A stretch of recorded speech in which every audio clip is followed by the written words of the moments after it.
রাতে নিয়াজ বাড়ি ফিরে প্রথমে একটু ঝামেলা করলেও সেলিনা তাকে সামলে নিয়েছে। বুঝিয়েছে ভুল মানুষেরই হয়। অয়ন ঠিক সময়ে তার ভুল বুঝতে পেরেছে, তাই তাকে একটা সুযোগ দেওয়া উচিত। নিয়াজ মেনে নিয়েছে, তবে সিদ্ধান্ত ছেড়ে দিয়েছে নিঝুমের ওপর। এদিকে তনয়কে চলে যেতে বলেছিল অয়ন, কিন্তু সে যাবে না বলে দিয়েছে। গাড়িতে হেলান দিয়ে দাঁড়িয়ে আছে অয়ন। নিঝুম এখন ভার্সিটি যাব, তাই গতকাল দুপুরের পর অয়নের সাথে আর কথা বলেনি। অয়ন রাগ ভাঙানোর অনেক চেষ্টা করেছে, কিন্তু কিছুতেই কাজ হয়নি। নিঝুমকে আসতে দেখে সোজা হয়ে দাঁড়ালো অয়ন। নিঝুম পাশ কাটিয়ে যেতে চাইলে হাত টেনে ধরল। নিঝুম হাতের দিকে তাকিয়ে বলল, হাত ছাড়ুন। অয়ন হাতটা আরও একটু শক্ত করে ধরে বলল, গাড়িতে ওঠো। নিঝুম হাত ছাড়ানোর চেষ্টা করে বলল, আপনার কানে কি সমস্যা নাকি মাথায়? কতবার বলেছি আমার থেকে দূরে থাকুন? তুমি বললেই আমাকে শুনতে হবে? আচ্ছা, আপনার লজ্জা করছে না এসব করতে? অন্যের বাড়িতে শুয়ে বসে খাচ্ছেন, লজ্জা করছে না? অয়ন জানে নিঝুম তাকে রাগানোর জন্য এসব বলছে, তাই তাই না রেগে মুচকি হেসে বলল, লজ্জা নারীর ভূষণ। আর আমি জানি তোমাকে নিজের করে পেতে আমার পথে বাধা হয়ে দাঁড়াবে আমার রাগ, ইগো, লজ্জা। তাই এসব আমি ঢাকায় রেখে এসেছি। এবার চলো, তোমার লেট হচ্ছে। আমি যাব না আপনার সাথে। যাবে না তো? না, যাব না। ওকে, এবার দেখো আমি কি করি। নিঝুম প্রশ্নবোধক চাহিনিতে তাকালে অয়ন তাকে কোলে তুলে নিল ঝটপট। নিঝুম চেঁচিয়ে বলল, আরে আরে, কি করছেন আপনি? নামান বলছি এখনই। নামাবো তো অবশ্যই, তবে জায়গা মতো। অয়ন নিঝুমকে কোলে নিয়ে ড্রাইভিং সিটে গিয়ে বসিয়ে পড়ল। নিঝুম রেগে বলল, এসব কি করছেন আপনি? অয়ন সিট বেল্ট লাগাতে লাগাতে বলল, আজ তুমি আমার কোলে উঠে ভার্সিটি পর্যন্ত যাবে। এটা তোমার শাস্তি। আপনার কি মাথা খারাপ হয়ে গেছে পুরোপুরি? এটা ঢাকার রাস্তা নয়। অ্যাক্সিডেন্ট করে মারার প্ল্যান আছে নাকি? হ্যাঁ, সমস্যা নেই, মরে গিয়ে দুজনে একসাথে জান্নাতে গিয়ে ঘুরবো, প্রেম করব। আমার জান্নাতি হু লাগবে না, তুমি থাকলেই হবে। নিঝুম তাকায় অয়নের দিকে। অয়নের ঠোঁট তখন মুচকি হাসি বিদ্যমান। আমাকে নামান, আমি পাশের সিটে বসে যাচ্ছি। সেই সুযোগ হারিয়ে ফেলেছ, এখন এভাবেই যেতে হবে। আমার এত তাড়াতাড়ি মরার শখ নেই।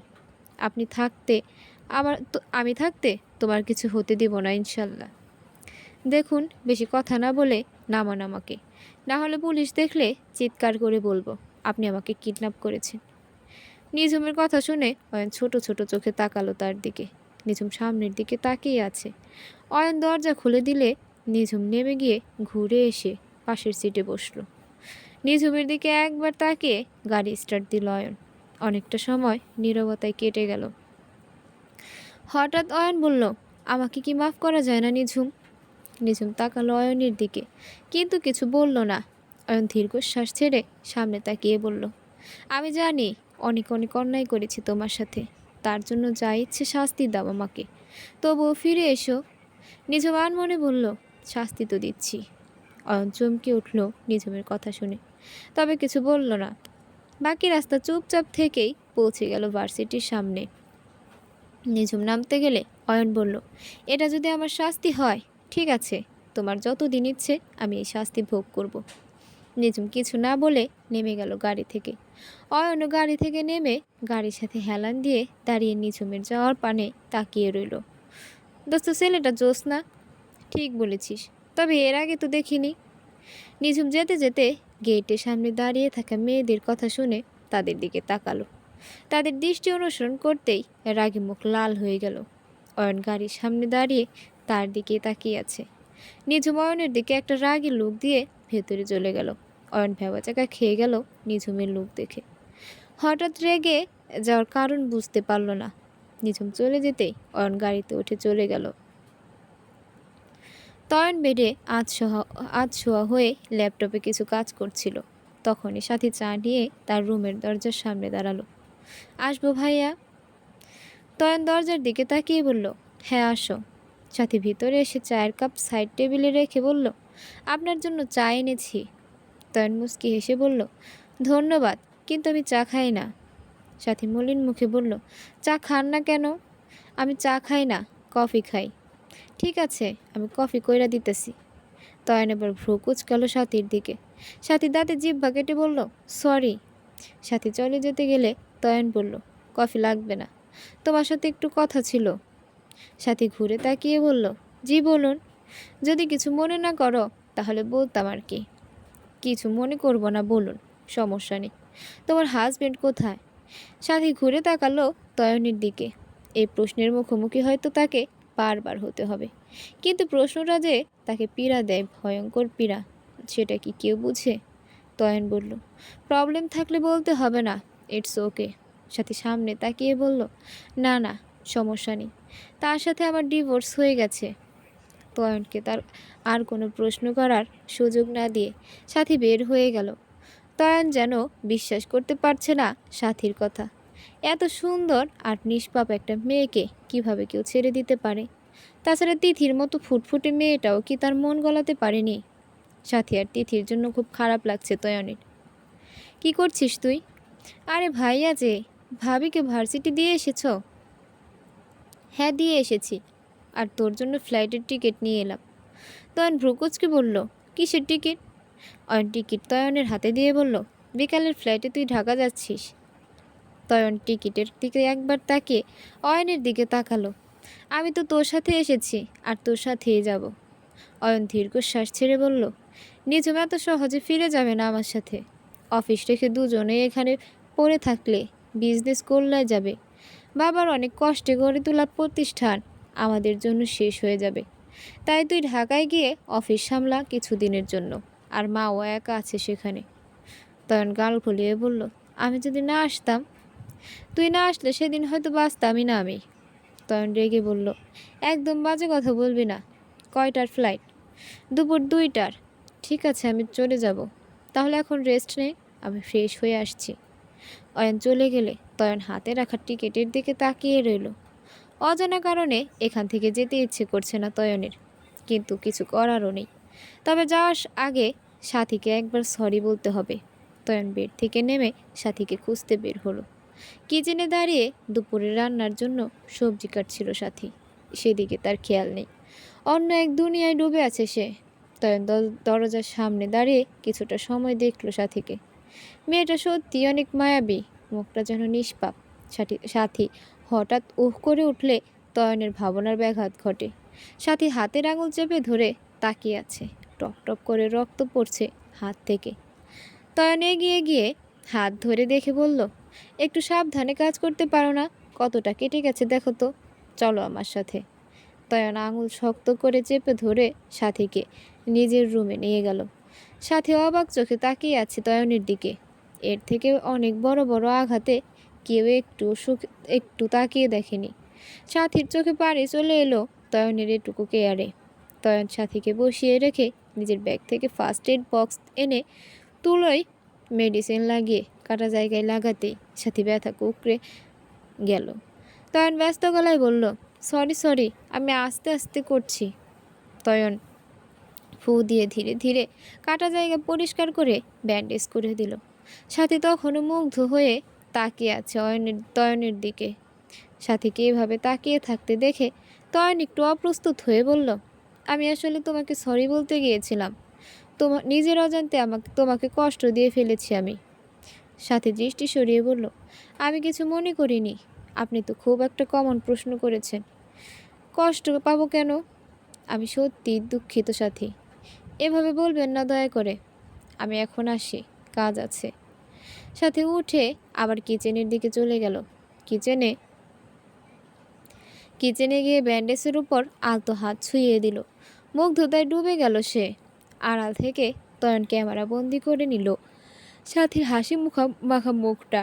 কাজটা যেন করলো তয়নের কাজটা কেন করলো তয়নের নিজেরও জানা নেই। নিঝুম বাড়ি ফেরার পর তয়ন তার সাথে দেখা করে বের হয়ে গেল।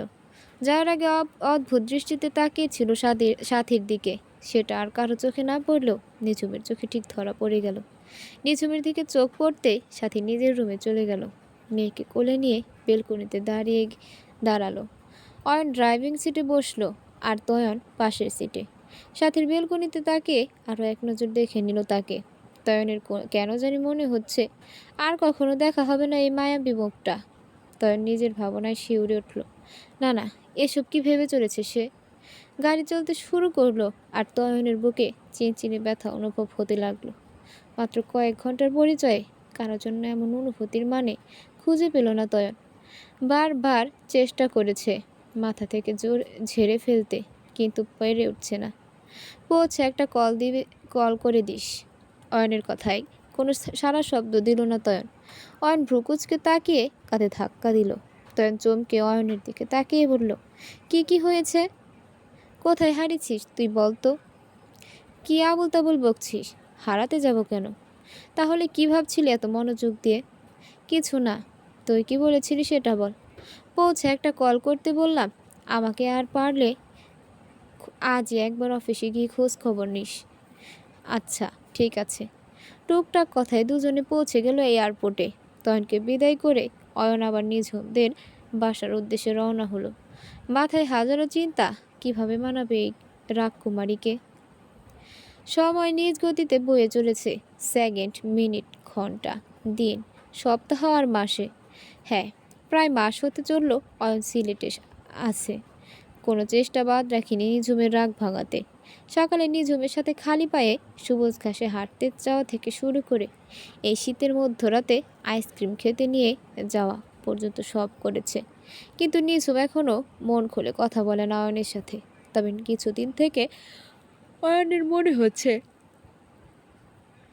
নিঝুমের রাগ ভেঙেছে অনেক আগে, কিন্তু এখন শুধু মজা নিচ্ছে। নাকে দড়ি দিয়ে ঘোরাচ্ছে তাকে।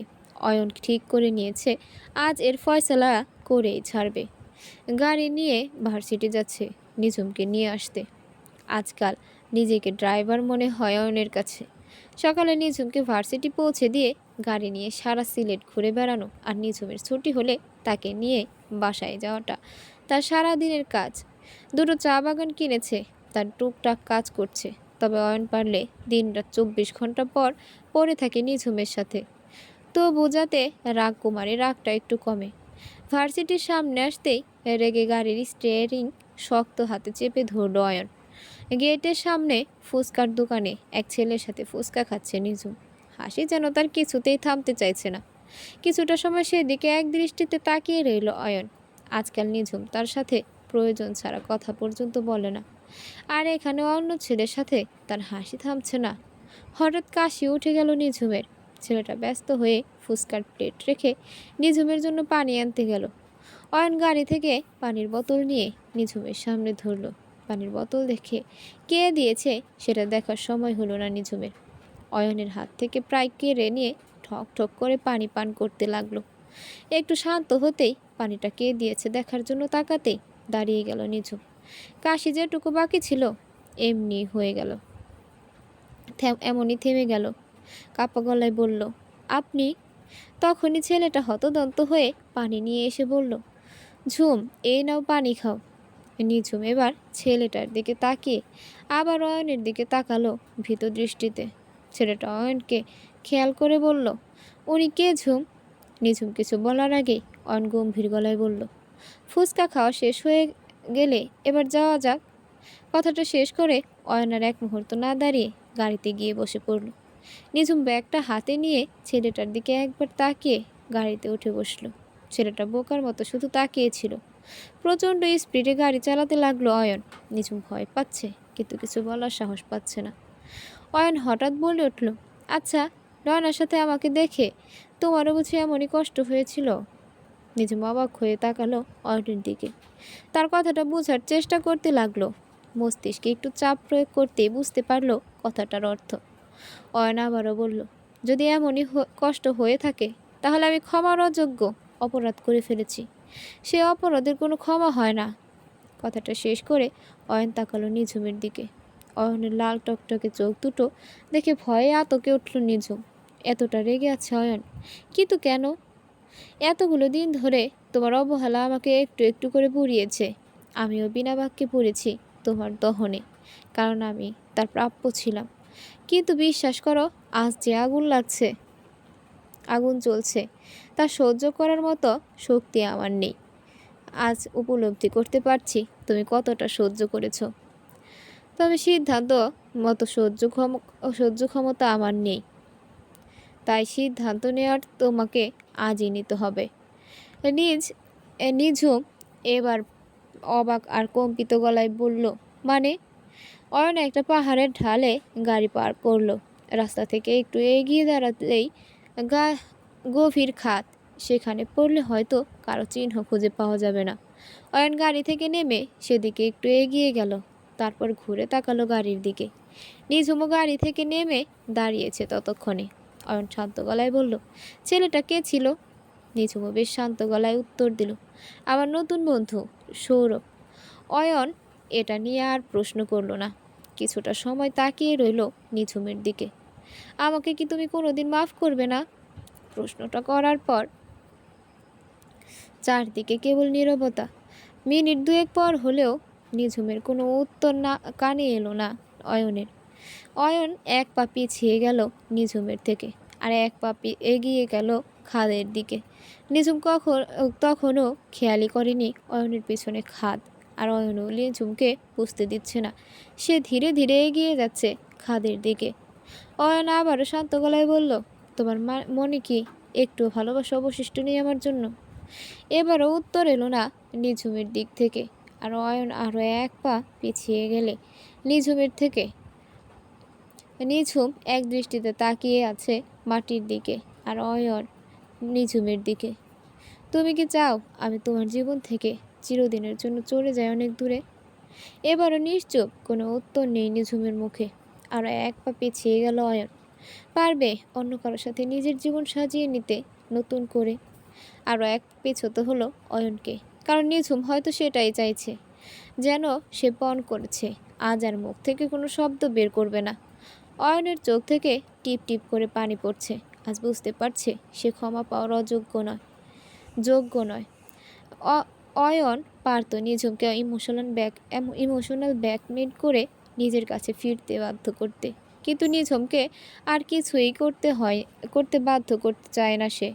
তাই ভাবলো নীরবে সরে যাবে নিঝুমের পথ থেকে।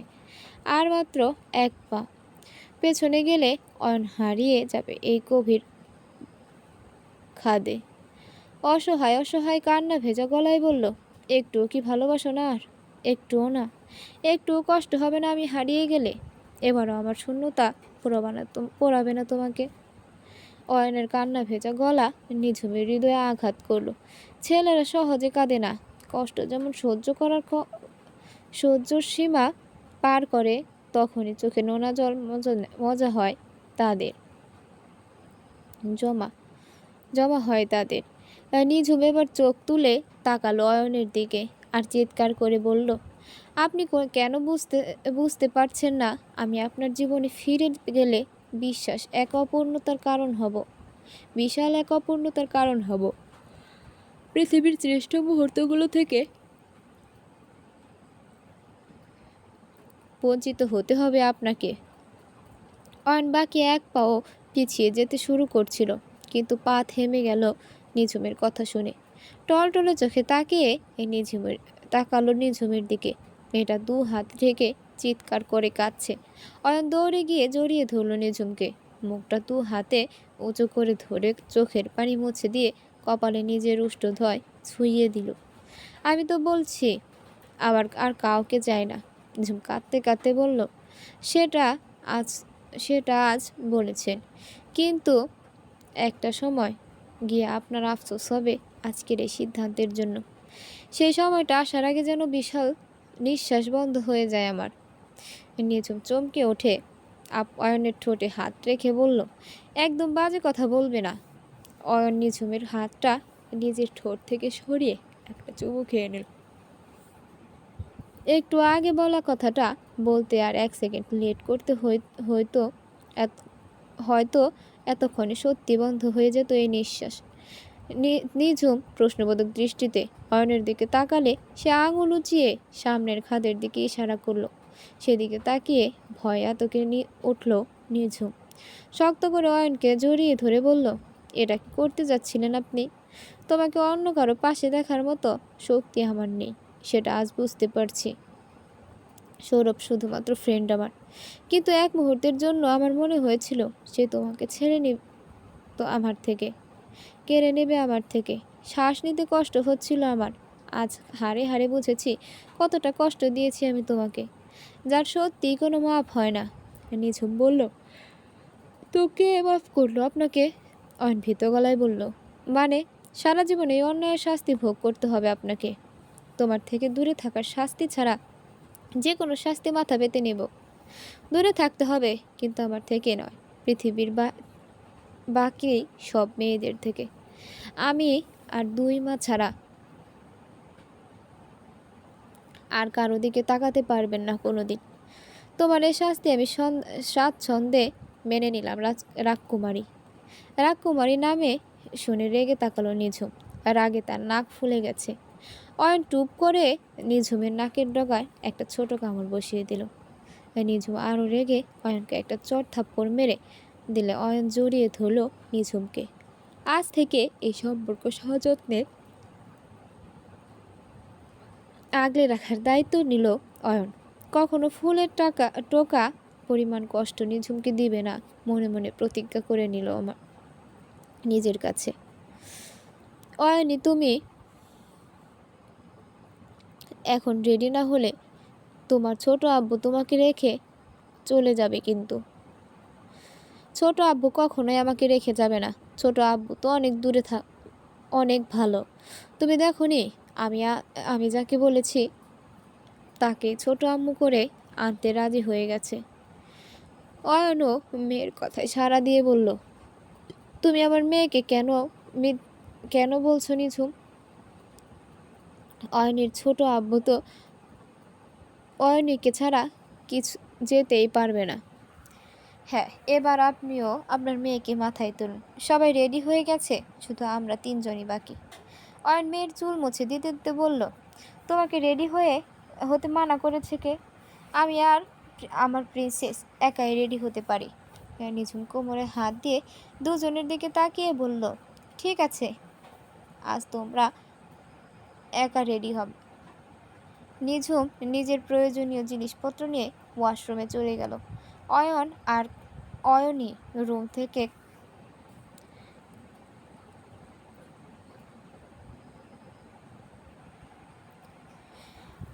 কপালে চুমু খেয়ে বলল, আমার কিউট প্রিন্সেস, এবার তুমি দাদুর কাছে যাও।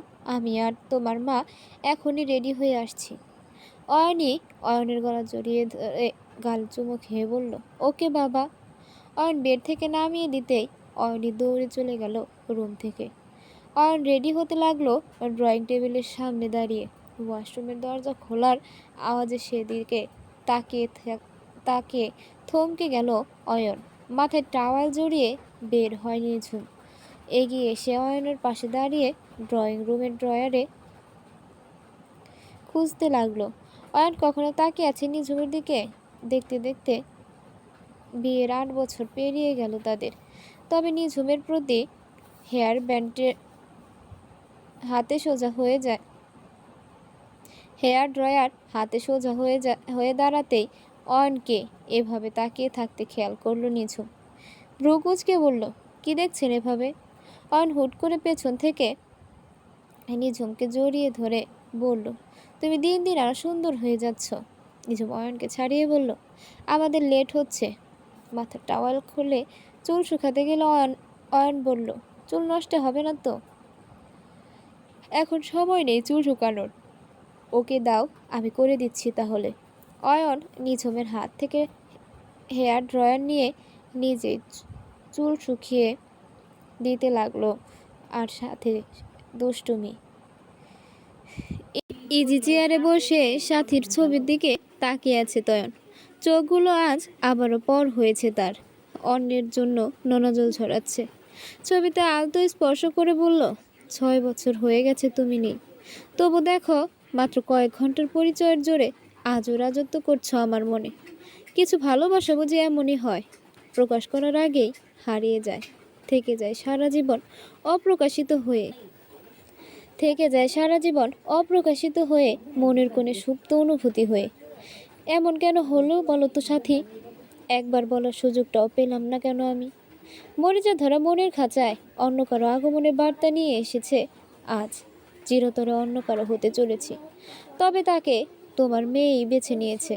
তার ছোট আম্মু সেই পছন্দ করেছে তার ছোট আম্মু সেই পছন্দ করেছে তয়ন ছবিটা বুকে জড়িয়ে হারিয়ে গেল আজ থেকে 6 বছর আগে। নিঝুম সেদিন অয়নকে মাফ করে দিল। পরীক্ষা পর্যন্ত সিলেট ছিল, আর অয়ন ঢাকা চলে আসে। অয়ন মাঝে মাঝে চলে যেত নিঝুমের কাছে, কিন্তু তয়নের আর যাওয়া হয়নি। অয়ন ফেরার পর আবার পড়াশোনার জন্য চলে গিয়েছিল সিডনি, কিন্তু সাথী যেন তার জীবনের প্রতিটা মুহূর্ত দখল করে নিয়েছিল। এক মুহূর্তের জন্য ভুলতে পারেনি সেই মুখ। এভাবেই কেটে যায় 6 মাস। ছোট তিথি একটু একটু করে হাঁটতে শিখেছে কেবল। বিকেলে তিথিকে নিয়ে সাথী আর নিঝুম ছাদে যায়। বৃষ্টির মৌসুম, তাই ছাদে শ্যাওলা পড়ে পিচ্ছিল হয়ে গেছে। নিঝুম সাথীর উদ্দেশ্যে বলল, দেখে পা ফেলিস, খুব পিচ্ছিল হয়েছে, তিথিকে কোলে রাখ। সাথী মুচকি হেসে বলল, ঠিক আছে। আজ একটু রোদের দেখা মিলছিল, তাই অনেক কাপড় ধুয়ে শুকাতে দিয়েছে ছাদে। সেগুলো নিতেই ছাদে আসা দুজনের। তিথিকে রেখে আসতে চেয়েছিল, কিন্তু মেয়ে তো কেঁদে অস্থির, তাই সাথে এনেছে।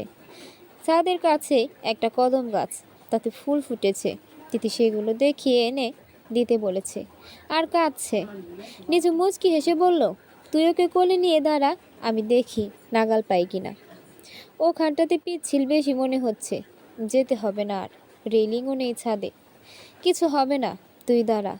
সাথীর কথা না শুনে নিঝুম হাত বাড়িয়ে ফুল ধরার চেষ্টা করতে লাগলো, কিন্তু একটুর জন্য নাগাল পাচ্ছে না। অনেকটা সময় চেষ্টা করার পরও হাতে আসছে না দেখে নিঝুম আর একটু এগিয়ে গেল। নিঝুম পারছে না দেখে সাথী মেয়েকে কোল থেকে নামিয়ে চুপটি করে দাঁড়িয়ে থাকতে বলে নিঝুমের দিকে এগিয়ে গেল। সাথী নিঝুমের কাছাকাছি যেতেই হঠাৎ নিঝুম নিজের ব্যালেন্স হারিয়ে পড়ে যেতে নেয়। সাথী নিঝুম হাত ধরে টান দিয়ে সরিয়ে আনলেও নিজেকে সামলাতে পারল না। পা পিছলে গেল সাথীর। নিঝুম হাত ধরতে গিয়েও পারল না, হাতে কেবল একটু ছোঁয়া লাগলো। নিঝুম আচম্বিক ঘটনায় হতবিহ্বল হয়ে গেল। কি হয়েছে বুঝতে পারলে সাথী বলে চিৎকার করে উঠল, কিন্তু ততক্ষণে সাথী নিচের শক্ত পাথরে গিয়ে আছড়ে পড়েছে। নিঝুম উপর থেকে নিচের দিকে তাকিয়ে দেখতে পেল সাথী যেন তার দিকে তাকিয়ে আছে। তার মাথার নিচ থেকে লাল রক্তের স্রোত বয়ে চলেছে। নিঝুমের চোখ থেকে টপ টপ করে এক বিন্দু পানি গড়িয়ে পড়ল। তখনই পেছন থেকে কেঁদে উঠল তিথি। বেলকনিতে বসে চা খাচ্ছিল সেলিনা আর নিয়াজ। সেলিনা বাইরের দিকে তাকিয়েছিল, তাই পড়তে দেখেছে সাথীকে। হাত থেকে চায়ের কাপ নিচে পড়ে কয়েক টুকরো ভাগ হয়ে গেল। চায়ের কাপ পড়ার আগেই ভারী কিছু পড়ার শব্দে বাইরে তাকিয়েছিল নিয়াজ। কাপ ভাঙার শব্দ আর নিঝুমের চিৎকার একসাথে কানে এলো নিয়াজের। কিছু মুহূর্তের জন্য সবাই যেন জ্ঞান শূন্য হয়ে গেল। কি করার উচিত ভুলে গেল। তারপর হঠাৎই নিয়াজ উঠে দৌড়ে বাইরে সাথীর কাছে গেল। শ্বাস চলছে, তাই দ্রুত হসপিটালে নেওয়া হলো। ডক্টর জানালো মাথার পিছনে গভীর আঘাত লেগেছে। 2 দিন পর জ্ঞান ফিরে সাথীর, কিন্তু অবস্থা ভালো নেই। অয়ন সেদিনই চলে এসেছিল নিঝুমের থেকে খবর পেয়ে। অয়ন আর নিঝুম বাইরে বসেছিল, তখনই ডক্টর এসে বলে, নিঝুমকে এখানে। নিঝুম ব্যস্ত হয়ে দাঁড়িয়ে বলল, ডক্টর আমি নিঝুম। কি হয়েছে, সাথী ঠিক আছে তো? রোগীর জ্ঞান ফিরেছে, আর আপনার সাথে কথা বলতে চাইছে। ওনার হাতে বেশি সময় নেই। ডক্টরের কথা শুনে এক কদম পিছিয়ে গেল নিঝুম। অয়ন শক্ত হাতে ধরে ফেলল নিঝুমকে। নিঝুম অয়নের দিকে তাকে কাপা গলায় বলল, আমার আমার জন্য হয়েছে এসব। অয়ন নিঝুমের চোখ মুছে দিয়ে বলল, সবই আল্লাহ তাআলার ইচ্ছা। সাথী অপেক্ষা করছে তোমার জন্য। নিঝুম এগিয়ে গেল আইসিডিউর দিকে। দরজা ঠেলে ভেতরে গিয়ে দেখলো লম্বা লম্বা শ্বাস নিচ্ছে সাথী, মুখে অক্সিজেন মাস্ক। তবুও যেন অক্সিজেনের বড্ড অভাব তার কাছে। 2 দিনের ফর্সা মুখটা ফ্যাকাশে হয়ে গেছে সাথীর। নিঝুমের সারা শরীর কাঁপছে, তবু এগিয়ে গেল বেডের দিকে। পাশে গিয়ে চেয়ারে বসে কাপা হাতে সাথীর হাতটা নিজের হাতের মুঠোয় নিল নিঝুম। নিভু চোখে তাকালো সাথী, আর নিঝুমকে দেখে জোর করে হাসি টানল ঠোঁটের কোণে। অক্সিজেন মাস্ক খুলে ভেঙে ভেঙে বলল, আপু। নিঝুম আর কান্না রাখতে পারলো না, কাঁদতে কাঁদতে বলল, কেন বাঁচাতে গিয়েছিলে আমাকে? সাথী হাসিটা বজায় রেখে অনেক কষ্টে বলল, আমার মতো এতিম আর অসহায় মেয়েকে তুমি একটা পরিবার দিয়েছ, আমার মেয়েকে ভবিষ্যৎ অন্ধকার তলিয়ে যাওয়া থেকে বাঁচিয়েছ। আমি যে তোমার অনেক কাছে অনেক ঋণী আপু। নিজম হেসকি তুলে কাঁদছে সাথীর দিকে তাকিয়ে। সাথী এতটুকু বলে জিহ্বা দিয়ে ঠোঁট ভিজিয়ে নিল। বড্ড কষ্ট হচ্ছে তার কথা বলতে, বারবার গলা শুকিয়ে আসছে। তোমাকে একদিন বলেছিলাম সুযোগ পেলে একটু হলেও ঋণ শোধ করবো তোমার। তুমি আমার মেয়েকে আমার কোলে নিরাপত্তা দিয়েছ, আর আমি আজ তোমাকে মায়ের কোলে ফিরিয়ে দিলাম। নিজম কাঁদতে কাঁদতে বলল, এবার যে তুই আমাকে ঋণী করে দিলি। সাথী শক্ত করে নিঝুমের হাতটা ধরে বলল, আমার কাছে তোমার কোনো ঋণ নেই আপু। শুধু আজ থেকে আমার মেয়েকে নিজের মেয়ে মনে করে মানুষ করো। আজ থেকে ভুলে যাও তিথির সাথে আমার কোনো সম্পর্ক আছে। আমি চাই আমাকে তুমি তোমার বোন হিসেবে মনে রাখো, তিথির মা হিসেবে নয়। আজ থেকে তিথির মা একমাত্র তুমি। নিঝুম ব্যস্ত গলায় বলল, তোর কিছু হবে না। আমরা আজই তোকে ঢাকায় নিয়ে যাব আর বড় হসপিটালে চিকিৎসা করাবো। তো একদম ভালো হয়ে যাবি। সাথে নিঃশ্বাস আগের থেকেও ভারী হয়ে গেছে। সে জোরে জোরে শ্বাস ছেড়ে বলল, আমার হাতে সময় নেই আপু। তুমি কথা দাও আমার এই ইচ্ছেটা তুমি পূরণ করবে। নিঝুম নাক টেনে বলল, কথা দিলাম। সাথী যেন এত অস্থিরতায় একটু স্বস্তি পেল। চোখের কোণ বেয়ে নোনা জল গড়িয়ে পড়ল। সাথী জানে তার মেয়ের জন্য নিঝুমের থেকে ভালো মা হয়তো সে নিজেও হতে পারবে না। সাথী আবার বলল, ওই লোকটাকে কখনো আমার মেয়ের কাছে ঘেঁষতে দিও না আপু। লোকটার ছায়াও যেন না পড়ে আমার মেয়ের ওপর। নিঝুম সাথী গালে হাত দিয়ে পানি মুছে দিয়ে বলল, আমার বুকে আগলে রাখবো আমার মেয়েকে। নিঝুমের কথা শুনে মুচকি হাসল সাথী আর জোরে একটা শ্বাস নিল। তারপরই সব কেমন নীরবতায় ছেয়ে গেল। নিঝুম অনুভূতিহীন হয়ে তাকিয়ে রইল সাথীর নিষ্পাণ মুখটার দিকে। দু চোখ এখনো তাকিয়ে আছে তার দিকে, যেন কত কথা বলছে। দম বন্ধ হয়ে আসছে নিঝুমের। বড্ড বেশি কষ্ট হচ্ছে। মেয়ের জ্ঞান ফিরেছে শুনে হতদন্ত হয়ে ছুটে এসেছে নিয়াজ আর সেলিনা। আইসিইউতে একজনের বেশি ঢোকার অনুমতি নেই, তবুও জোর করে ঢুকে গেল তারা। কিন্তু ভেতরে গিয়ে যা দেখলো তাতে পা থেমে গেল। সেলিনা সেখানেই বসে পড়ল আর কাপা পায়ে এগিয়ে গেল নিয়াজ। সাথীর খোলা চোখ দুটো বন্ধ করে দিল। কথায় আছে না, এক গাছের ছাল কখনো অন্য গাছে লাগে না, কিংবা পর কখনো আপন হয় না। তবে সন্তান হারানোর কষ্ট তো কিছু কম হচ্ছে না নিয়াজ আর সেলিনার। চোখের সামনে ভাসছে মেয়েটার হাজারো দুষ্টুমি। সেলিনার চোখে ভাসছে সেদিন নিঝুম তাকে প্রথম বাসায় নিয়ে এসেছিল সেদিনের কথা। মনে হচ্ছে এই তো সেদিনই। মেয়েটা মনে হয় দিনে নিঝুমের চাইতেও হাজারবার বেশি মা রাখতো সেলিনাকে। সেসব স্মৃতি যে আজ মায়ের মন পুড়িয়ে ছাই করছে। অয়নের কোলে তিথি, সে ধীর পায়ে ভেতরে এলো। ছোট তিথি কি বুঝে, মাকে দেখে কেঁদে উঠল চিৎকার করে। তিথির কান্না শুনে নিঝুম ঘুরে তাকালো। উঠে আসতে গেলে টান লাগলো সাথে শক্ত করে আঁকড়ে ধরা হাতটার দিকে তাকিয়ে চোখ ঝাপসা হয়ে গেল নিঝুমের।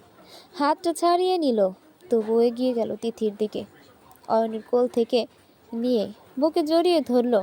আজ থেকে তুই শুধু আমার মেয়ে, পূরণ করবো আমি আমার বোনের ইচ্ছা। আবার কেঁদে উঠল নিঝুম আর অয়ন, দুজনকে একসাথে জড়িয়ে ধরল। অয়ন তাকালো সাদা বেডে পড়ে থাকা নিথর মুখটার দিকে। মনে মনে বলল, তোমার কাছে সারা জীবনের জন্য ঋণী হয়ে গেলাম। আমার ভালোবাসাকে বাঁচিয়েছ নিজের জীবনের বিনিময়ে। জীবনের বিনিময়ে আবার আমাদের জীবনের একটা বড় শূন্যতা দূর করে গেলে আমি যে কৃতজ্ঞ তোমার কাছে বোন। দোয়া করি ওপারে ভালো থাকো। সাথে নিথর দেহ নিয়ে ঢাকা ফিরে আসে সবাই। নিঝুমের পারিবারিক কবরস্থানে কবর দেওয়া হয় তাকে। সাথীর মৃত্যুর 5 দিন পর দেশে ফিরে তয়ন। বাড়ি ফিরে অহনার কাছে সবই শুনে দুনিয়া অন্ধকার হয়ে যায় তার। ভেবেছিল দেশে ফিরে সাথীকে নিজের মনের কথা বলে দিবে, তারপর যা হবে দেখা যাবে। কিন্তু সাথী তাকে সেই সুযোগ দেয়নি। চলে গেছে না ফেরার দেশে। তয়নের ভালোবাসা রয়ে গেল সারা জীবনের জন্য অপ্রত্যাশিত সুপ্ত অনুভূতি হয়ে। সাথীর কবরের সামনে দাঁড়িয়ে বড্ড অভিমান হয়েছিল তয়নের, কিন্তু তার মান ভাঙানোর মানুষটা আর কখনো আসবে না। তয়ন আর থাকতে পারেনি এখানে, আবার চলে যায় দেশ ছেড়ে। তারপর কেটে গেছে 6টা বছর। সাথে সেই মায়াবী মুখ আজও তারা করে বেড়ায় তয়নকে, আর ভালোবাসতে পারেনি অন্য কাউকে। 6 বছরে আরও অনেক কিছু পাল্টে গেছে। তিথি বলে আজ আর কেউ নেই, আছে অয়ন আর নিঝুমের একমাত্র সন্তান অয়নী আহমেদ। অয়নী সাথীকে চিনে নিজের খালামণি হিসেবে। নিজেদের বাবা রিটায়ার্ড হয়েছে নিঝুমের বাবা রিটায়ার্ড হয়েছে 2 বছর আগে। এখন নিজেদের বাড়িতেই থাকে। অয়নের বাবা টাকার পেছনে ছুটতে ছুটতে হারিয়েছেন নিজের প্রাণপ্রিয়া স্ত্রীকে। সাথীর মৃত্যুর 1 বছর পরে অহনাও এই দুনিয়ার মায়া ত্যাগ করেছে। তোফায়েল আহমেদ স্ত্রীকে হারিয়ে তার মর্ম বুঝতে পেরেছে। সময়গুলো খুব কঠিন ছিল নিঝুম আর অহনের জন্য। সামলে উঠতে সাহায্য করেছে একে অপরকে। সাথী চলে যাওয়ার পর নিঝুমকে অয়ন সামলে নিয়েছে, তবে অহনার মৃত্যু দুমড়ে মুচড়ে দিয়েছিল অয়নকে। নিঝুম তখন নিজেকে শক্ত করে অয়নকে সামলেছে।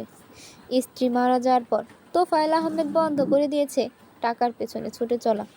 এখন ছেলের বউ আর প্রিয় নাতনিকে ঘিরে তার জীবন।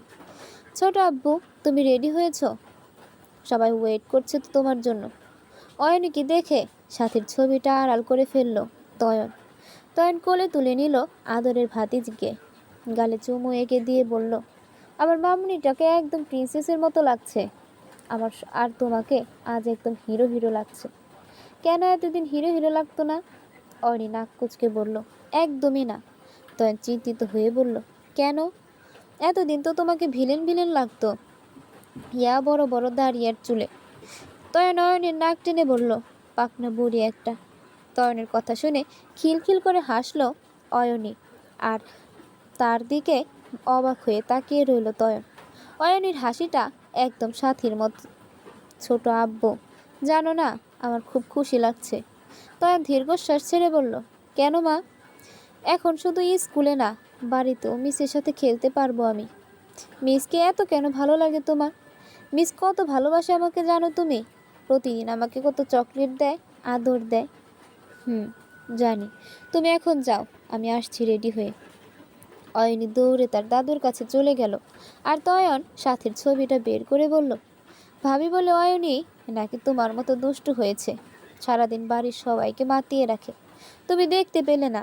তোমাকে সবাই এখনো ভালোবাসে, আর আমি? থাক, আমারটা না হয় আজও, না হয় তোমার অজানাই থাক। তয়ন রেখে দিল সাথীর ছবিটা আর রেডি হয়ে নিল। অয়নের স্কুলের মিস তুলির সাথে আজ বিয়ে তয়নের। খুব বড় করে আয়োজন করা হয়নি, কারণ তয়ন রাজি হয়নি তাতে। অনেক দিন ধরেই তয়নকে সবাই বিয়ের কথা বলছিল, কিন্তু সে রাজি হয়নি।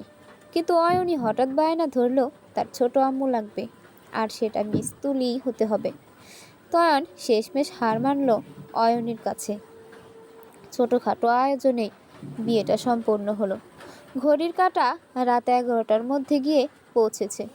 তয়ন খুব স্বাভাবিকভাবেই নিজের রুমে প্রবেশ করলো। তুলি লম্বা ঘোমটা টেনে বসে আছে বেডে। তয়নকে দেখে উঠে এসে সালাম করলো। তয়ন পকেট থেকে একটা গিফটের বক্স বের করে তুলির হাতে দিল। ভাবি বলল, কিছু একটা দিতে হয়। তুলি সেটা হাতে নিয়ে মুচকি হাসলো ঘোমটার আড়ালে। তয়ন সোফায় গিয়ে বসে বলল, বিয়ের আগেই আমি তোমাকে সব জানিয়েছি, আমার একটু সময় লাগবে। তুলি নিচু গলায় বলল, আমি অপেক্ষা করব আপনার জন্য। তুলি মনে হয় ক্লান্ত, তাহলে ফ্রেশ হয়ে ঘুমিয়ে পড়ো। 2 রাকাত নফল নামাজ তো আদায় করতে পারবেন আজকের রাতে, সেটার জন্য নিশ্চয়ই সময়ের প্রয়োজন নেই। তয়ন মাথা নাড়িয়ে সম্মতি জানালো। তুলি মুচকি হাসলো তা দেখে। দুজনে নামাজ পড়ে নিল। তুলি তয়নের দিকে তাকিয়ে মনে মনে বলল, তার জায়গা আমি নিব না, তবে নিজের জন্য একটা জায়গা তৈরি করব ইনশাল্লাহ। অহনার ছবির সামনে দাঁড়িয়ে আছে তোফায়েল, চোখের পানিতে ভিজে ঘোলাটা হয়ে গেছে চশমা। তোমার সংসার আজ পূর্ণ হয়েছে, আর তুমি সব ছেড়ে চলে গেলে। অহনা, একবার ফিরে এসো, আমার আর অবহেলা করবো না তোমাকে। টাকার পেছনে ছুটতে ছুটতে তোমাকে হারিয়ে ফেলেছি আমি। একটা সুযোগ দাও আমাকে, ফিরে এসো। এখন তোমার একাকিত্ব বুঝতে পারি, কতটা কষ্ট পেয়েছো তুমি বুঝতে পারি, কিন্তু আজ আর কিছুই করার নেই। লালন শাহ খুব সুন্দর এক গান বেঁধেছিল, সময় গেলে সাধন হবে না। ঘুমন্ত অয়নীর দিকে তাকিয়ে আছে নিঝুম। মেয়েটা দিন দিন মায়ের মতো হয়ে উঠছে দেখতে। মায়ের মতো চেহারা আর দুষ্টুমি পেলেও জিদ হয়েছে নিঝুমের মতো আর রাগ অয়নের মতো। অয়ন নিঝুমের ওপর দিয়ে ঝুঁকে অয়নের দিকে তাকিয়ে বলল, কি দেখছো? নিঝুম ঘোরের মাঝে বলল, সাথী বেঁচে থাকলে আজ হয়তো সব অন্যরকম হতো। অয়ন দীর্ঘশ্বাস ছেড়ে বলল, হয়তো। নীরবতায় কেটে গেল কিছুটা সময়। নিঝুমকে মনমরা দেখে অয়ন উঠে দাঁড়িয়ে তাকে কোলে তুলে নিল। নিঝুম ব্যস্ত গলায় বলল, আরে কি করছেন? আমার বইয়ের মন ভালো করছি। অয়ন নিঝুমকে কোলে তুলে নিয়ে বেলকনিতে গিয়ে নামলো। অয়নের বায়নায় খুব সুন্দর একটা দোলনা রাখা হয়েছে সেখানে। নিঝুমকে সেখানে বসিয়ে অয়নও পাশে বসলো। অয়ন পাশে বসতেই তার কাঁধে মাথা এলিয়ে দিল নিঝুম। সেদিনের পর অয়নের জন্য কখনো চোখের কষ্টের পানি আসেনি নিঝুমের। এসেছে তবে সেটা সুখের পানি। নিঝুম অয়নের দিকে তাকিয়ে মনে মনে বলল, তাদের মাফ করা উচিত যারা সত্যি অনুতপ্ত হয় মন থেকে। হয়তো জীবন পাল্টে যেতে পারে। সেদিন আমি কোনো ভুল সিদ্ধান্ত নেইনি। অয়ন বলল, কি দেখছো? আমার সুখ মরিচা ধরা মনের খাঁচায় বন্দি অপরূপ এক পাখির ডানা ঝাপটানো দেখছি। খাঁচার দরজা খোলা, তুমি নিজের ইচ্ছায় বন্দিশে। অয়ন মুচকি হেসে বলল, আর সারা জীবন থাকবে তোমার সুখের কারণ হয়ে। কৃত্রিম আলোর নাগালের বাইরে আকাশের অর্ধচন্দ্রের দিকে তাকিয়ে রইল দুজন কপত কপতি। নীরবতায় হাজারো কথা বলছে যেন তারা। মনে মনে করছে একে অপরের সুখে রাখার প্রতিজ্ঞা। একটা ছাদের নিচে চলেছে তিনটা জীবনের গল্প। কারো জীবনের সাথে মিল নেই কারো জীবনের। এমন হাজারটা গল্প লুকিয়ে আছে শহরের প্রত্যেকটা বন্ধ দরজার ওপরে। কারো মরিচা ধরা মনের খাঁচায় সুখ ঠেলে দিয়েছে ওপরওয়ালা, আবার কারো পড়ে আছে খালি। আপন মানুষ কাছে থাকতে তাদের কদর করো। একবার হারিয়ে গেলে হাজার কেঁদেও ফিরে পাবে না। আবার কিছু ভালোবাসা হয়তো অপ্রকাশিত থেকে যাওয়াটা ভালো। সারা জীবন সুপ্ত অনুভূতি হয়ে থাকে মনের কোণে। কখনো সুখ দেয়, কখনো কষ্ট। কিছু ভুলের ক্ষমা হয় না, আবার কিছু ভুলের ক্ষমা জীবন পাল্টে দিতে পারে। বিচিত্র এই দুনিয়া, বড়ই বিচিত্র।